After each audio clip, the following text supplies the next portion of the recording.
د اندراب په بنو ولسوالۍ کې پخوانی قومندان او شپږ ملګري د طالبان سره په جګړه کې وژل شوي دي. سلام ستړي مشئ، وخت مو پخیر. په لوی افغانستان چینل کې د تا ښه راغلاست وایم. د نویو تازه خبرونو لپاره در سره لوی افغانستان چینل سبسکرایب کړئ. د اندراب په بنو ولسوالۍ کې پخوانی قومندان او شپږ ملګري د طالبان سره په جګړه کې وژل شوي دي. بغلان کې ځایي سرچینې وایي چې تېره شپه په اندراب کې د مقاومت جبهې او طالبان ځواکونو ترمنځ سخته جګړه وشوې وه. سرچینې نن چهارشنبه د غوایي پر 21 له 8 صبح ورځپاڼې سره په خبرو کې ویلي چې تېره شپه د اندراب بنو ولسوالۍ پخوانی قومندان اسدالله خان او شپږ ملګري د دغه ولسوالۍ د کشن آباد د درې په لندسنګ سیمه کې د طالبان سره په جګړه کې وژل شوي دي.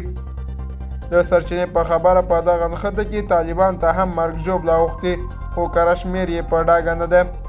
تر اوسه ځایي طالبان چارواکي په دې هکله څه نه دي ویلي.